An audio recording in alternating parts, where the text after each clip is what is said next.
Hey there, Grace Hart here, and welcome to Beyond Domestic Violence Trauma Transformer. Today we are talking about being groomed, controlled, manipulated by those abusers out there. Now, they can be covert, they can be narcissistic, they can be passive aggressive, they can be psychopaths, they can be a whole bunch of things. What I really want to highlight today is that if you don't have boundaries, if you don't go into a business agreement or relationship or, any kind of relationship, romantic relationship, or even dealing with family members, if you don't go in with these boundaries on what is true for you and what you require, these sort of people, these manipulators, will groom you into having their boundaries. So one of the things that I'd love to just touch on is you only need boundaries really with, people who are abusive. So it's very easy to have boundaries with green light people or green flag people. It's one of the reasons I did the last week's podcast on green, amber and red personalities or flags or people, if however you want to put it. So when you're dealing with someone who is, a green flag personality, well, your boundaries are safe. So the first thing that I really want you to get is if you feel like your boundaries are being violated, if you feel as though you're going into resistance or reaction, defending, that is a very clear sign letting you know you actually are not currently with somebody who is a green light personality. They are either being an amber light or a red light. Now, please listen to the other podcast to know what I'm talking about if you don't. So when you feel those things, when you get a body response or, you have those thoughts and feelings, that's letting you know you're not feeling safe, secure, and supported. Because when you're with a green personality, you don't have to have those feelings. You feel safe, secure, and supported to mention something that they're doing that might be hurting you, right? Or something you want to work through, or something that's, a vulnerable conversation. Now, the thing about manipulators, let's go in just a little bit around psychopathy. So psychopaths, that 1 in 20 are true psychopaths, right? And they can appear really needy, insistent. They can use intimidation or threats. They can be super friendly and helpful. They could be, your advocate, especially if you came into that relationship from abuse. So it's really tricky with these psychopaths. They don't have remorse. They are not that emotional. And they actually enjoy creating control with you, control and manipulation with you. Now, as I said, they can appear really abusive, and so it's obvious, right? However, I really want to speak to the angel psychopaths. I call them angel psychopaths. And truly, they can be your best friend until you choose to do something different to what they want you to do. And when that happens, they will start to either, create anger, and, sometimes they can use what I call spiritual gaslighting.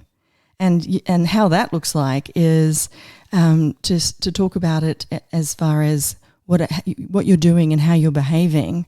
Let's have a look at this. Let's ask questions about that.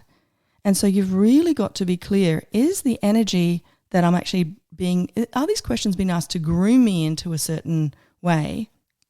Or are they true questions? Is there space around them? And you'll know that by how you feel.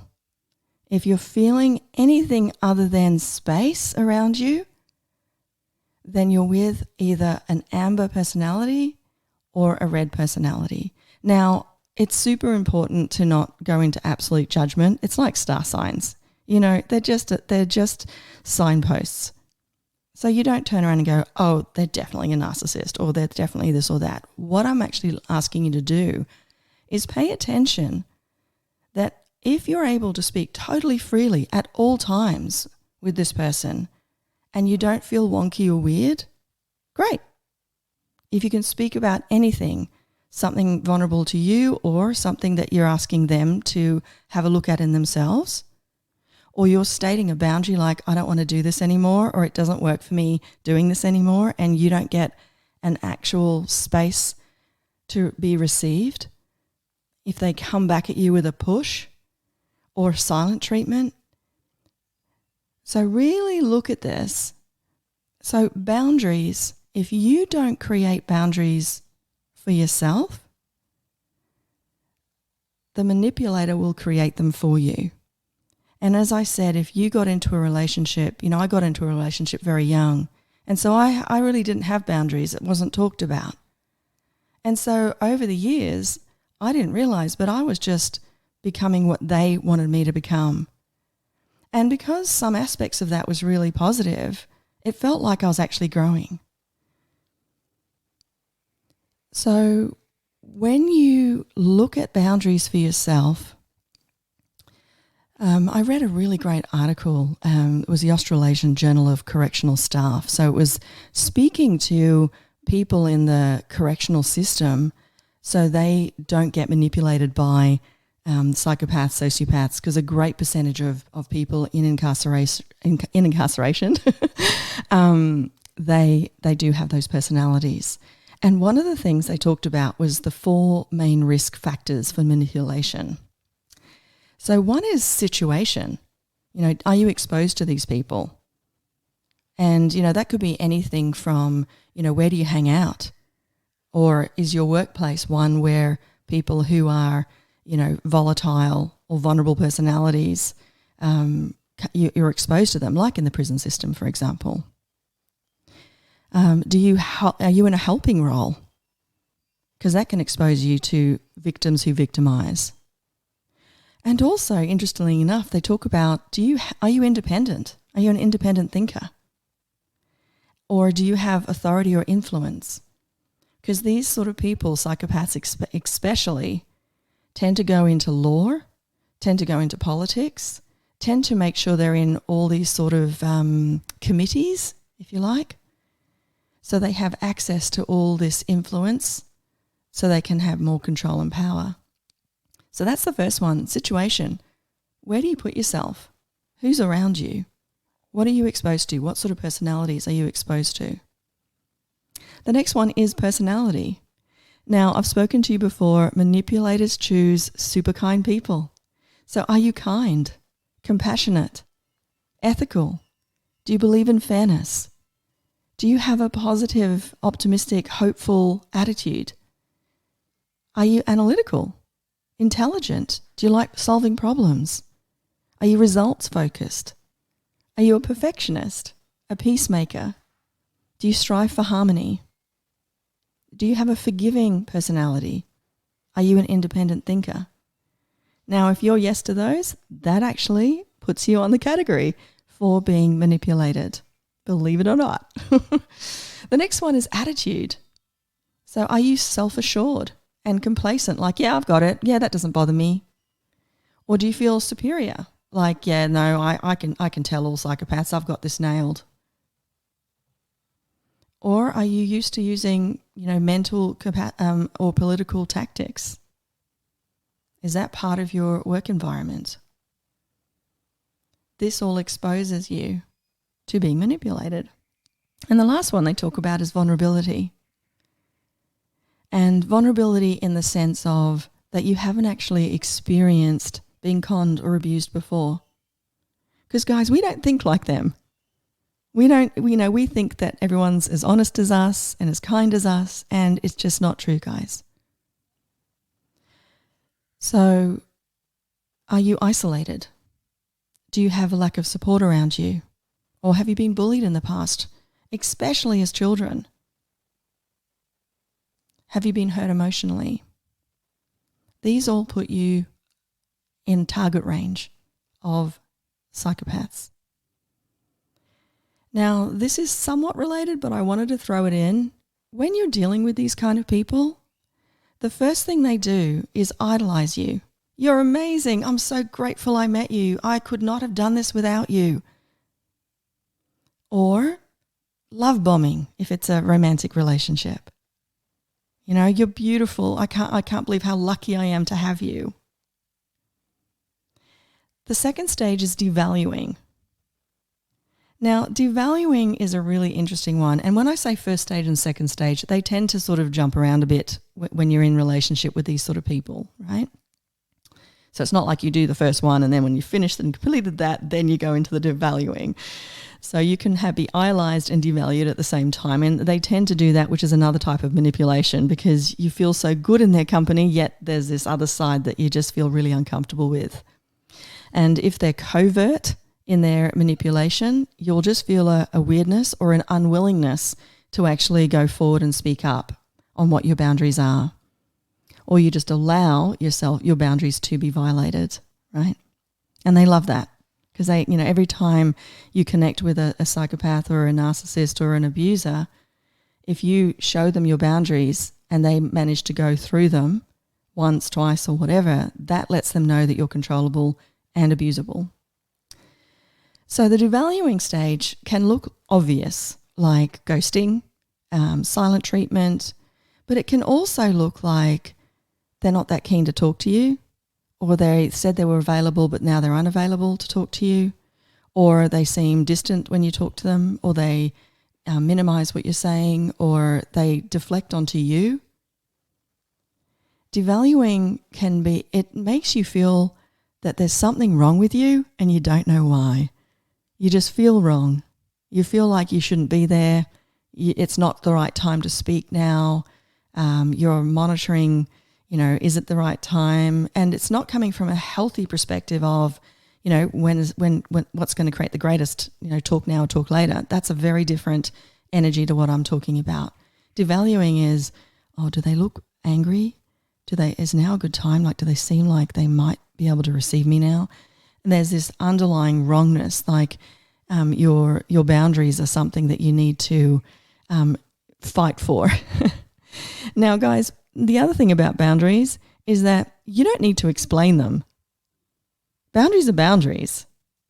So an example, I had a friendship with somebody, just a platonic friendship, and he was sweet enough to offer to do something for me.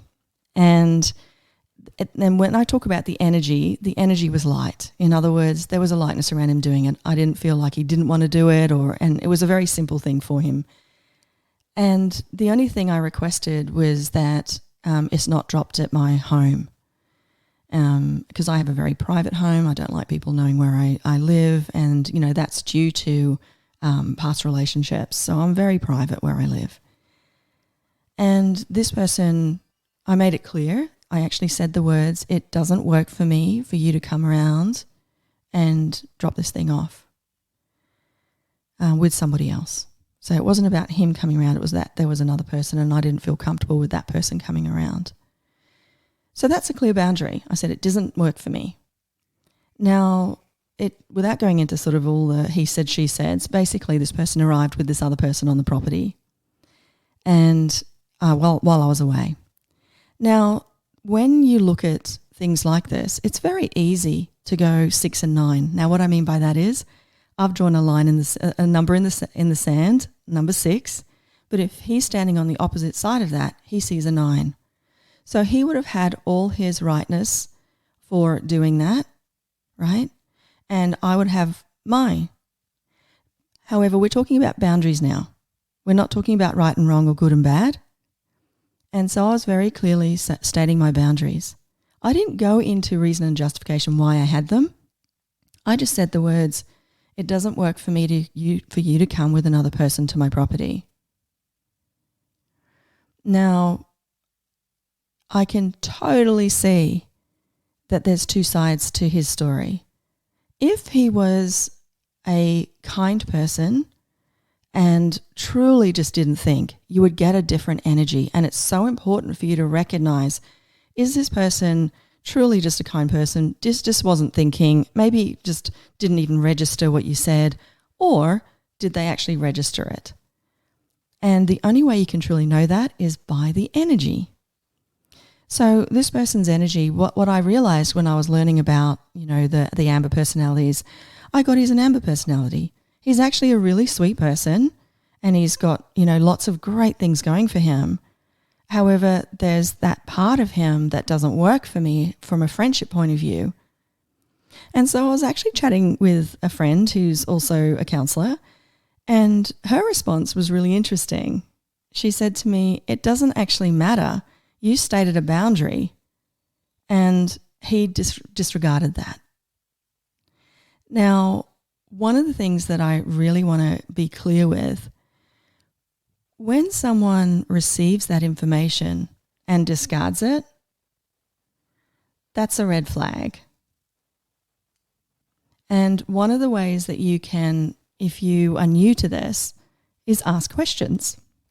So when that happened, I said to him, I'm confused. I thought I let you know that, that it doesn't work for me.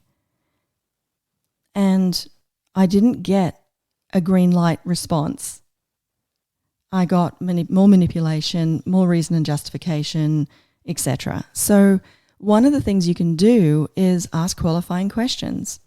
Now, there's two ways to do that, and that's a whole different conversation because you don't want to confront them and you've got to work at your relationship. In other words, I had a very open communication relationship with this person, so it was okay for me to say that to him. And what you'll get when you ask questions, you'll get the energetic response. And so then I actually chose to give more information because I was actually choosing whether to be friends with this person or not in the future. And because I'm new to this, I did need that extra support of information. So I asked a qualifying question, and I did it in a form of just letting him know why I did that. And so I said, look, I've been in a domestic violence relationship, so I'm really private, and I don't allow people I don't know to my home. That's just one of the things I choose. And it's super important to me to feel safe, secure, and supported. And the response was a devaluing, a discard. It was like, minimizing. Now, if that person was a green light person, they would have got the energy that this is actually really important to me. This is like a deal breaker thing. And they wouldn't have gone into wrongness. Green light people don't go into wrongness, but you would get an apology. I'm truly sorry. You did tell me that, and I won't do that again. How can I make up for that? So green light people they don't go into wrongness. They don't go into defending or justifying or push back. And so if you're with anyone that does that, that's an amber flag or a red flag personality. Okay, so we're talking about the idealization or love bombing, the devaluing, and the third one is the discard. Now, one of the things that can happen with discard is it can be something like if they're actually an amber personality, the discard could just look like separation. Now, it could be energetically separating, emotionally separating. It could be ghosting. It could be someone just leaving instantly. It can look like a whole lot of things. With a covert passive-aggressive narcissist, it will just be a discard, like bye-bye, and there won't be any kindness with it. In fact, they probably may choose to do it at the most vulnerable time for you, whether you're, about to launch a big project or on your birthday or a day or a place that meant something to you. So when you feel any violation of boundaries or any resistance or reaction, please know this is letting you know you are not safe, secure, and supported with this person. And that's something you really need to look at. If you're wondering what the best way to approach the meeting, and you're doing it rather than from the center of your flower, your beingness, you're doing it from your parts, like, I don't want to upset him or her. I want this to be easy. I want this, and it's coming, but it's not coming from a spacious place. It's coming from the, how do I do this so it doesn't get awkward or I don't hurt his feelings? And especially when, if your manipulator is also your empowerer, they've been your best friend and you've got years. One of my partners, that I was with for many, many years fell into that category. He was there 24/7 for me. I could not have survived the abuse of my first husband without this person. He was my knight in shining armor. He was also grooming and manipulating me at the time, and I had no idea. Because of the two things. One is so grateful. I was so grateful for him being in my life. So grateful. And so you tend to don't pay attention to the other stuff because you're just filled with gratitude. And how he actually manipulated me was very covert. He would use spiritual gaslighting. He would actually say, well, what's a way you can deal with that? Or let's ask questions about that. And it was always focused on me being wrong or me having the problem. And there was never a place where it was actually them looking into what's going on for them. Now, yes, there's some great people out there, great organizations. There's some good police officers. There's some great, court support, etc. However, there's also the opposite, right? And so it's super important for you to become your own rescuer and your own protector. And the best way that you can protect yourself is to be in awareness and learn about the disassociated parts of you so you know who's in the driver's seat.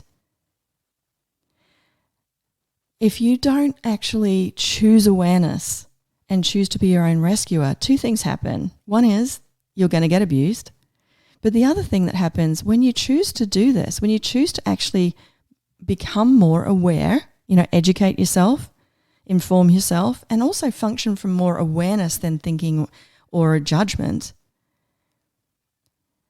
what will happen is when you have your own back in this way, when you start to develop these boundaries, you're going to attract people like that. You're going to attract, police officers, for example, that can have your back. You're going to attract, a court system that's going to have your back. Because the funny thing is, I learned many, many years ago, you can only have the backs of others to the, to how you have your own back. So if you've got your back 50% of the time, you can only have the backs of your friends or family 50% of the time. And with boundaries, if you don't have boundaries, no one can really help you. It's a really funny thing. Until you have boundaries, until you know this is what my needs are, this is help, this is what I need, this is what doesn't work for me. Until you have boundaries, no one can assist you. When you reach the stage of a boundary of, you know what, it's not good enough anymore for this, I'm going to leave the relationship. When you actually have that boundary, and you speak to a police officer from that energy, you're going to get far more help. Because unfortunately, not a lot of police, it's changing, are trauma informed. So you choosing to develop your own boundaries is actually you becoming the rescuer and protector of your life. And that will also open you up to being helped, assisted by others and protected by others. We all want to feel safe, secure, and loved. We all have those desires. However, if you're into people pleasing, which is one of the trauma things that can happen, that's one of the things that can really screw with you and allow manipulators to take control because you're so grateful for them, because they've done so much for you, because they've love bombed you, for example, right? You want to please them. Because if you've had such abuse in the past and then all of a sudden you've been treated so well, maybe even for years, decades, there may be just an element in you that's people pleasing. So you need to be aware of that. Because the crazy thing is, even if they've gifted you the most beautiful things for decades, even if they got you out of suffering or got you out of poverty or whatever it is, that's not a reason to have no boundaries. That's not a reason to people please. And you need to have your own back. And it's a process. And, please don't go into wrongness if you're not there yet. I wasn't there. It took a while. And, the funny thing is when you start to have them, you feel selfish and controlling. You feel guilty. You worry about them abandoning you or the relationship changing or them being hurt, right? You feel anxious, guilty to ask what you want to ask for. And these might not be overt. They might just be subtle things underneath, right? Just sort of flowing underneath in your personality. However, it's really healthy to be heard and to acknowledge what it is that you're truly after, to be supported and to feel safe emotionally, psychologically, mentally. If you're in a relationship and you're feeling any kind of anxiety or sadness or desperation, and you might also feel the opposite, feel happiness and euphoria, there's a good chance you're being groomed and manipulated. If your mood depends on the state they're in, you're being groomed and manipulated, most likely. If you feel your relationship's complex, people don't quite understand it, they don't get it, that can be a sign of grooming and manipulation as well. Do you find yourself continually obsessing about the relationship? What you need to do, what you need to say, how you need to fix it, how you need to change it? One of the things that abusers do is they keep you focused on what needs to change. And as I said, if they're spiritual gaslighters, they'll do it in a positive way. Keep you ever present on changing and becoming greater about that. And it's just got a wonk to it. It doesn't feel good. There's not a space around it. If you're thinking about how you should say things, you're trying to figure it out. One of the things that can happen when you're feeling groomed and manipulated but don't know it, it's by in a covert way, is you will seek to have space. You'll want to get away. And, for me, there was a lot of space between my first, the DV relationship that I had. There was a lot of space between us for many, many years. I was with him for many, many years. However, because of that space, his work took him away often. I didn't really get the covert side of things until I was kind of forced, well, not forced, when I was, in a live-in situation where the person didn't go as regularly to their work environment. So if you feel like you just want to get away, you want to create distance, there's a good chance that you're being covertly manipulated and or gaslit and or groomed. If you feel like you're on the defensive, you feel like you're being misunderstood, you have to keep explaining yourself. If you go into anger or get told that, you go into anger, in other words, oh, you're quick to anger, you're quick to overreact, when actually you're not an angry person, you're a really happy, kind person, that could be a sign that you are being manipulated and groomed by a covert abuser. Another sign is, you're not able to express any negative emotions. You're not allowed to say anything negative. Otherwise, they'll turn against you, push back, silent treatment. And I'm just reiterating, when you are with a green light person, there will not be any stress talking about anything at any time. Even if they're exhausted, sick, and you pick the most inopportune time to speak to a green light person about something negative, they are still not going to bite back. So, when I say they won't bite back, generally won't bite back. If they do, they will actually communicate clearly, I'm so sorry, I was really exhausted and I wasn't thinking clearly, so can we talk about it at another time?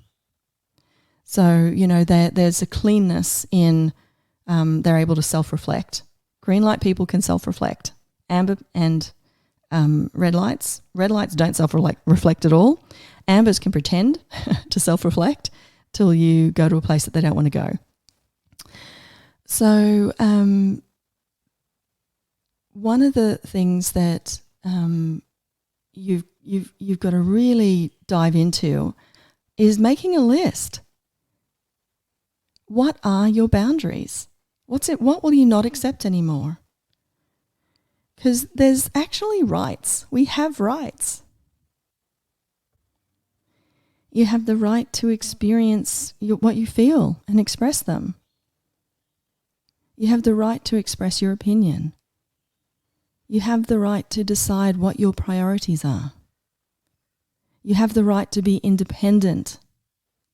You have the right to decide how you spend your time and how you spend your money.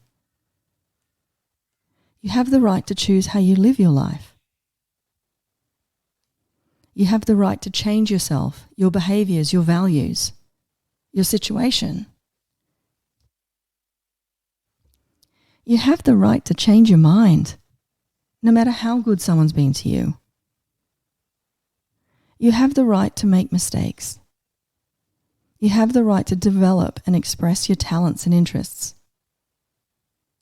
You have the right to choose who you spend time with.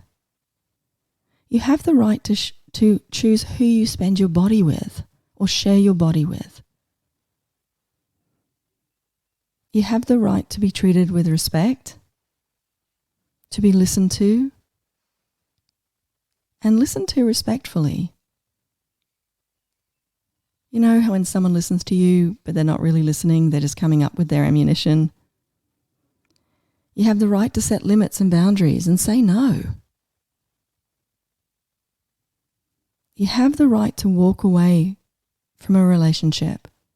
You have the right to change the dynamics of the relationship. You have the right to change any aspect of that relationship. You have basic rights. And the funny thing is, with these rights, you can look at it, what are my boundaries financially? What will I accept or not accept financially, emotionally, mentally, physically? So if you, again, find yourself in avoidance, disappearing, ignoring, cutting people off, this is a sign of you actually being manipulated and groomed and controlled. And when you're a people pleaser, you will choose avoidance, hoping the problem will either go away, right? And of course it doesn't. And if you have, fantasies of having space, fantasies of having your days alone or ignoring calls or hiding from people, that's actually a sign that you are being manipulated and groomed. So if you have rigid boundaries, that's like, I'm never going to share, there's walls up, I avoid vulnerability, I'm cutting people out, I have high expectations. If they don't fit that, that's it, and you enforce strict rules. Healthy boundaries are just about being clear about your values, listening to what is true for you, your own awareness, sharing with others appropriately. One of the signs is oversharing. When you don't have enough boundaries, you'll overshare to everybody. That's a sign as well. So you're comfortable in saying no.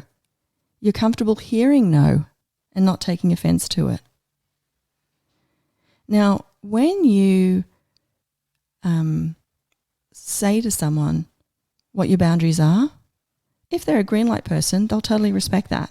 So, for example, with the person I spoke about, if I had said it doesn't work for me for you to bring somebody else, they would have heard that and they would have acted accordingly, right? There wouldn't have been any stuff.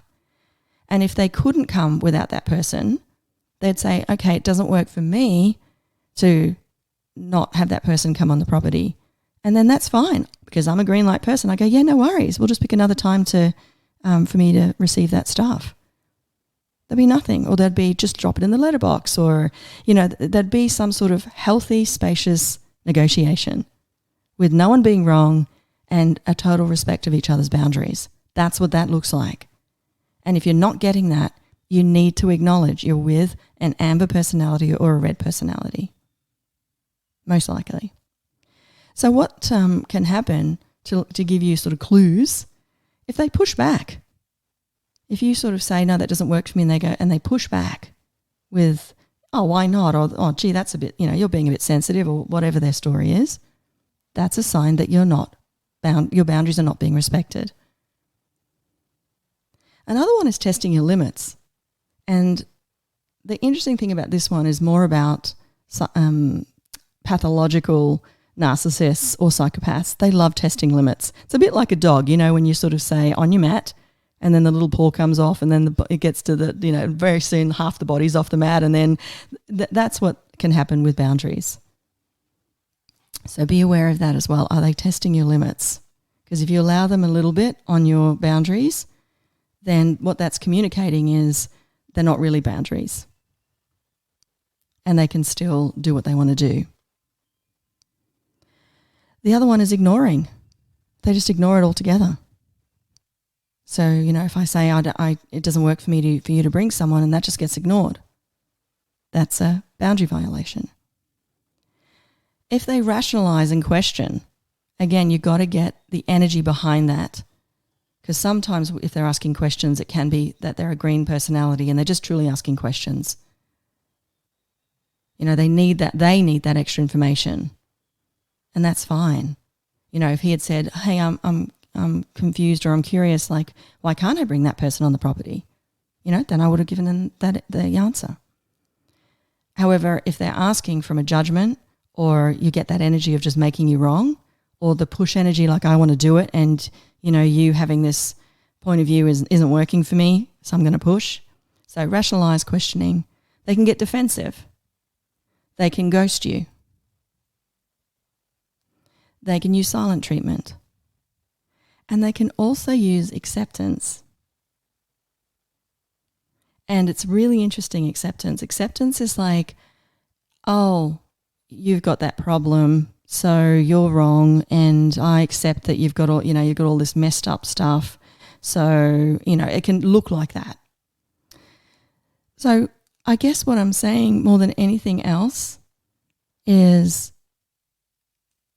it's important for you to recognize what your boundaries are. And one of the tips I can give you is a paraphrase. Now, a paraphrase is just a sentence where, I might say, thanks so much, but that doesn't work for me. And they can come back with their pushback or whatever. And then you say the second statement, which is, as I've just said, thanks so much, but that doesn't work for me. And there's space just around it. You're not pushing, you're not thinking they're horrible. It's just, you're just stating your boundaries. So remember, if you state your boundaries and you feel uncomfortable, or you feel like you're worrying or you're anxious or you're feeling like trepidation or any kind, that's letting you know you're dealing with a red or amber personality, right? It's also letting you know that you've had trauma that's unresolved.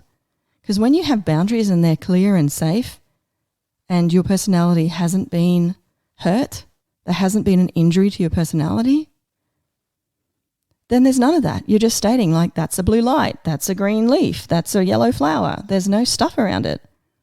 But if you're wanting to talk to someone or, say what does work for you and doesn't work for you, and you're feeling wonky and weird, that's letting you know there is stuff going on with you from a trauma response. In other words, you'll have parts that don't want to have that conversation, etc. So there's stuff that you need to do with that.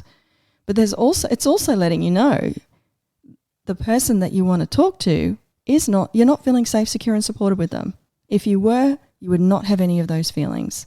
Even if you're traumatized, even if you're disassociated, if you're with a green personality, your stuff isn't going to come up. Or if it comes up, it's safe to come up, I should say. It can come up. That's not quite correct. Yeah. So, you can be vulnerable. It's safe to be vulnerable. But if you're feeling weird and wonky, that's not a safe person to speak to. And so you need to look at that. And it was such a aha moment for me, and so confusing for me when I was in this long-term relationship, when 99% of it was amazing, absolutely amazing. I had no idea I was being groomed. I had no idea my family was being groomed. My friends were being groomed. Because one of the things about psychopaths, guys, pathological ones, yes, there's the really overt ones that we can see coming, right? However, there's the other ones that genuinely have done a lot of work on themselves, and so they appear really beautiful and kind, and kind to other people and kind to you, and attentive, and want the best for you and encourage you and all of that. And so it's so confusing when you get the information that you've actually been groomed, and it's just that some of the groomings actually worked for you. So, in this relationship, I loved the relationship because the biggest thing that I loved about it is that there was freedom. Because my first relationship that was domestic violence was such control. So I could do anything, say anything, be anything, and it was okay. And the other thing was there was no anger. There was no screaming or raised voices, because just a hint of that would just make me disassociate. It doesn't have that effect now, because now I've done the work on myself. And I love that there was no noise. He when he spoke, there was purpose to his speaking. He didn't gossip. He didn't bag anyone else.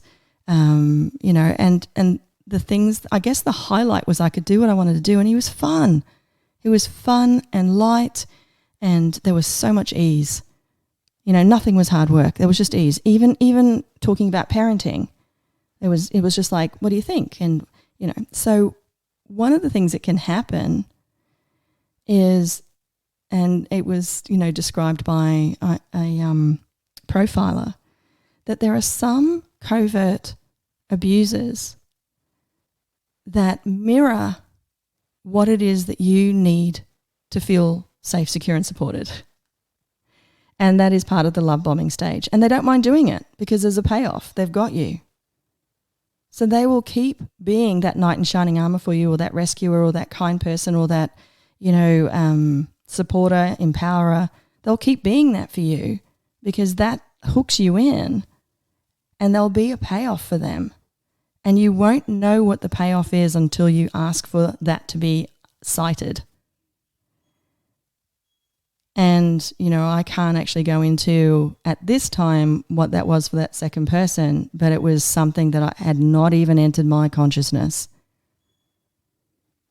And so I was being treated beautifully, empowered, for like a decade. Absolutely so happy. Did not know I was being groomed, did not know why or what his payoff was. So it's really important to ask questions, and the best way to really work at this is what the energy is. When you speak to this person, is the energy light and spacious? If it's not, that's letting you know your boundaries are going to get violated, or they're being violated. It's actually a warning sign.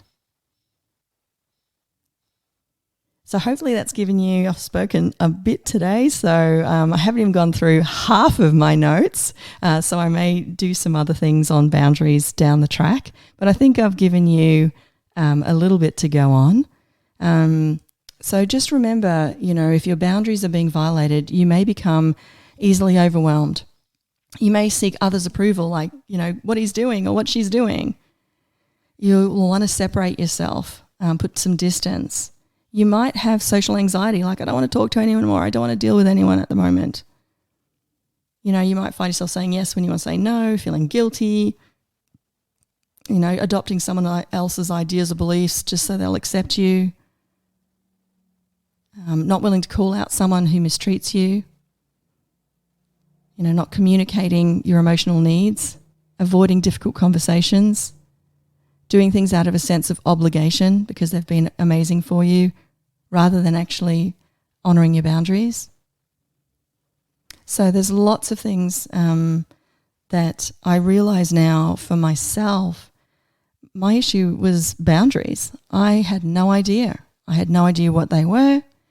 And I'm just going to leave you with, if you're entering a relationship with somebody and you don't communicate your boundaries to them, then I guess what I'm saying is if you don't have boundaries, then you give them the permission to create them for you.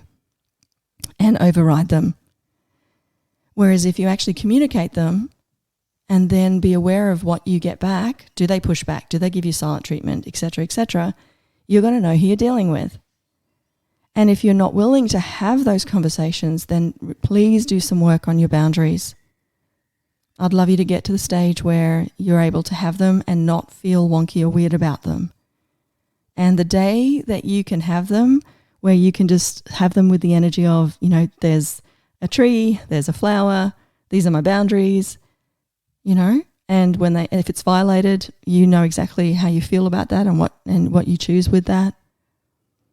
That's a great day. And I can't tell you what it's like. It's amazing because I didn't have boundaries and now I do. And it's a work in progress. Be really aware of people who go, yep, I've got it sorted. To me, that's a big red flag. So, there's still so much more that I need to be aware of and be more conscious of with myself. And also, as I said, until you have boundaries yourself, you're probably not going to respect the boundaries of others. It's a really funny thing. Just like, if I don't have my back, I really can't have the backs of others. I can only have to the extent of that I have my back. And it's the same with boundaries. If you don't have clear boundaries, then you're probably going to piss people off by not respecting theirs. Okay, that's probably another podcast. So have a beautiful week. Pay attention this week to boundaries and maybe Google some stuff. I'm going to put some links for some books that I've read that I've taken some notes from today, as well as and the article that I spoke of as well. That's really handy. But, do your own research. Information is power. All right, you're beautiful. You're amazing. And enjoy creating some boundaries today and have fun actually exploring them. Have fun. You'll know the people who are green lights in your life. So have a chat with them about the boundaries, see how they react and get that information, right? And acknowledge when people respect your boundaries. Acknowledge what that feels like. And when they don't, acknowledge what that feels like. Start to become aware. All right. Have the best day ever so far. Take care. Bye.